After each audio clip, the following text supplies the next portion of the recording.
લક્ષ્ય ન્યૂઝ, એક નજર, એક લક્ષ્ય. સુરેન્દ્રનગર ખાતે 21 જેટલી આશા વર્કર બહેનો દ્વારા નોંધવામાં આવ્યો વિરોધ. 42 જેટલી યોજનાનું સરકાર કામ ધરાવે છે, પગાર માત્ર 1850 આપે છે. ભારે રોષ વ્યક્ત કરવામાં આવ્યો. મા અમૃતમ કાર્ડ, ગ્રામીણ વિસ્તારમાં આરોગ્યલક્ષી સેવાઓ તેમજ ગર્ભવતી મહિલાઓ અને બાળકોને આપવામાં આવતી રસીના કામોમાં આશા વર્કર બહેનો કરે છે, સામે પૂરતું વેતન ચૂકવવામાં નથી આવી રહ્યું. સરકાર સામે રોષ વ્યક્ત કરવામાં આવ્યો છે. તંત્રને રજૂઆત કરી અને થાક્યા તાત્કાલિક પરિણામ લાવવા માટે કરવામાં આવી માંગ. આશા વર્કરની આશા ઉપર તંત્ર ફેરવી રહ્યું છે પાણી. ગંભીર આક્ષેપો કરવામાં આવ્યા છે. આશા વર્કર બહેનો સાથે સરકાર મજાક કરતી હોવાના આક્ષેપો. પડતર પ્રશ્નો અંગે પણ નિવેડો લાવવા માટે કરાઈ છે માંગ. સરકાર આશા વર્કર બહેનો સાથે મજાક કરતી હોય તેવા આક્ષેપો કરવામાં આવ્યા છે. બ્રિજેશ ત્રિવેદી, સુરેન્દ્રનગર. માંગણી તો ઘણી બધી છે સરકાર પાસે, પણ આજે જે રજૂઆત કરી છે એવી આશા રાખી છે કે આ રજૂઆતમાંથી બે પ્રશ્નોનો પણ હલ કરે સરકાર. માંગણી તો ઘણી બધી છે. પગાર વધારવાની કામગીરી જે છે, વધારાની કામગીરી અમને આપે છે, જેનો ઇન્સેન્ટિવ અમને આપતા નથી, પગાર ધોરણ આપતા નથી. અને આશા વર્કરને સરકાર એવું કહે છે કે 2 કલાકની નોકરી છે, એની જગ્યાએ આશા વર્કર 24 કલાક નોકરી કરે છે. આ બધું જોતાં પણ સરકાર નકરો 2000 પગાર આપી અને આશા વર્કરને રીઝવે છે. અને જે સશક્તિકરણની વાતો કરે છે સરકાર, એની જગ્યાએ સશક્તિકરણ તો નથી થતું અને શોષણ થાય છે. તમામ નારીનું શોષણ થાય છે.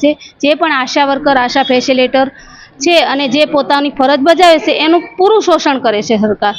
તો અમારી એટલી જ માંગણી છે કે અમે જે પણ કંઈ કામગીરી કરી એનું અમને મહેનતાણું આપે, અમારું પગાર ધોરણ નક્કી કરે, સમય મર્યાદા નક્કી કરે, ટાઈમ નક્કી કરવો જોઈએ. કોઈ પણ ટાઈમે અમને બોલાવે તો અમે કોઈ પણ ટાઈમે નોકરી ઉપર જવાનું. રાત્રે 12 વાગે ફોન આવે કોઈ ડિલિવરીનો તો પણ આશા વર્કરને જવાનું. કોઈ માતા મરણ થયું તો પણ આશા વર્કર જવાબદાર, કોઈ બાળ મરણ થયું તો પણ આશા વર્કર જ જવાબદાર. તો શું તમામ કામગીરીમાં આશા વર્કર જવાબદાર હોય તો એનો કોઈ બાંધેલો પગાર તો હોવો જોઈએ. નગર જિલ્લાના તમામ આશા વર્કર બહેનો અહીંયા કલેક્ટર કચેરીએ સાહેબને આવેદનપત્ર દેવા આવ્યા છીએ. અમારો લઘુત્તમ વેતન એટલે સરકાર અમારી માંગણી સ્વીકાર કરે અને અમને ફિક્સ પગાર કરે, ઇન્સેન્ટિવ પ્રથા બંધ કરે અને સરકાર ફિક્સ પગાર અમને આપે, એ અમારી સરકાર પાસે મુખ્ય માંગ છે અમારી.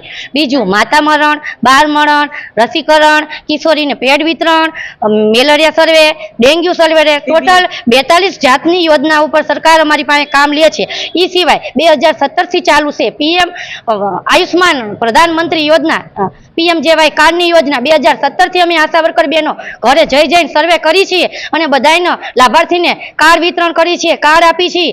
એને અમે સુરેન્દ્રનગર જિલ્લામાં કાર્ડ ઉપર એની મફતમાં ડિલિવરી થાય એ અમે કરાવડાવી છીએ. સરકાર છતાંય અમારો અવાજ સાંભળતી નથી. તો અમારી નમ્ર વિનંતી સરકાર સાહેબને કે આ અમે આવેદનપત્ર દઈને હવે થાક્યા છીએ, તમે અમારું શોષણ બંધ કરો અને અમને ફિક્સ વેતન આપો અને અમારું લઘુત્તમ વેતન કરો, ફિક્સ પગાર અમારો નક્કી કરો અને સરકારી અમે વર્ગ 4ના કર્મચારી બનાવો. આ અમે સરકાર પાસે અપેક્ષા રાખીએ છીએ.